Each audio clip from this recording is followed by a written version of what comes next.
Formation friends. I hope you're having a good day, a good start to your day, a good middle of your day, or a good end of your day, depending on when you watch this or where you watch it from.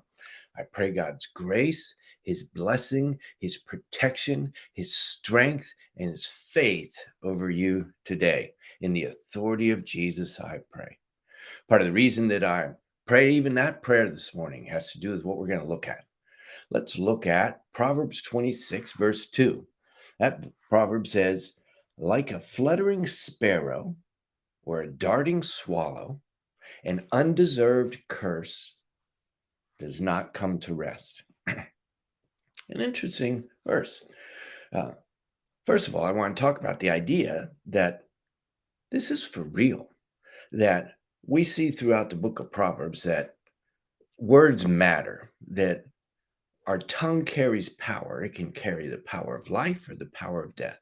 Some of that is because it forms understandings, and we could have uh, understandings that are correct that lead in one direction, or understandings that are incorrect that lead into another direction. Another way that our words carry power is that they release spiritual power. See, under the surface, life is spiritual. Everything is spiritual. Spiritual is supernatural. Spiritual, it has to do with either of two kingdoms, the kingdom of heaven or the kingdom of hell. And they are both in play. They are real forces, real kingdoms on earth. The kingdom of God is for the purpose of relationship with God, with understanding His glory, His resources, His purposes. How life works is the kingdom of God. The kingdom of hell has to do with the power and intent of the devil and demons. It has to do with rebellion against God. It has to do with stealing, killing, and destroying. It tears away. It leads to condemnation, one to life, one to condemnation and destruction. So these two kingdoms are at hand. They are at war in the spiritual realm that is real and affecting your life. And in that realm, we see the power of words.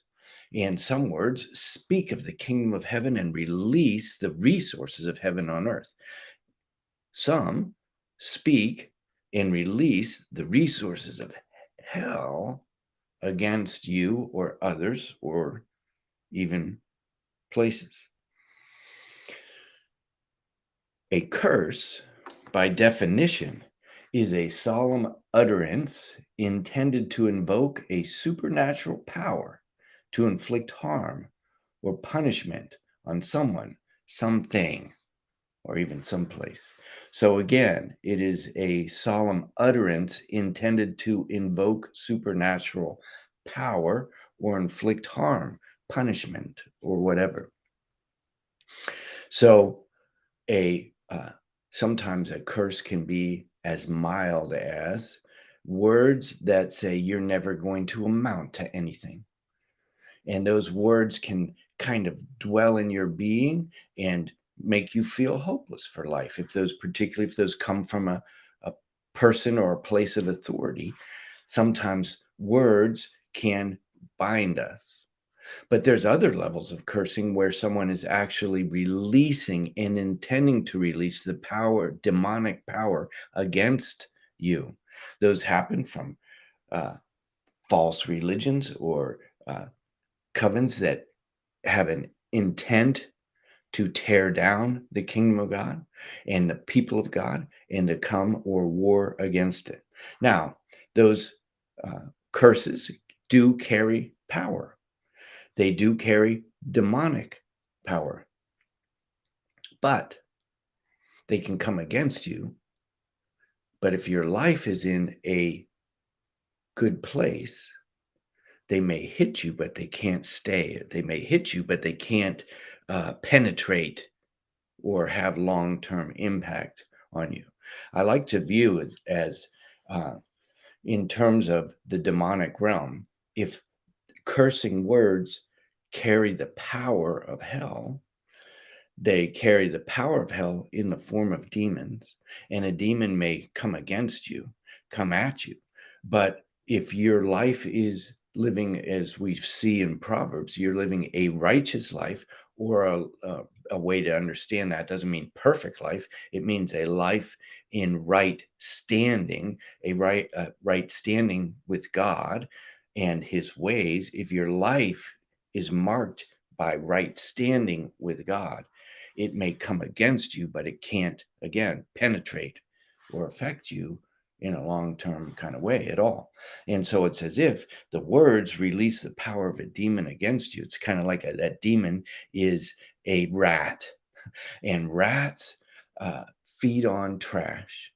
And if our lifestyle is full of trash, our lifestyle is full of selfishness, or um, uh, rebellion, or sexual immorality, or things that are contrary to God, that trash gives the demonic forces legal right to have impact on you. See, the kingdom of God, if we live rightly, if we are under an umbrella of His grace and protection, if we step out from under that umbrella, we are now legally susceptible to things like this. The trash in our lives allows the enemy, or a broken down wall that was described in the last chapter of Proverbs. It's like there's easy inroads to have influence on your life.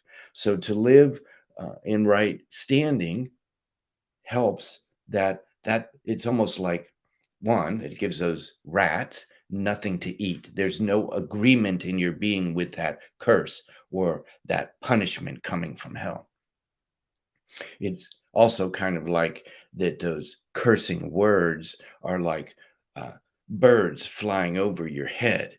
You can't stop that from happening. You can't stop birds from flying over your head, but you can make sure they don't make a nest on your head.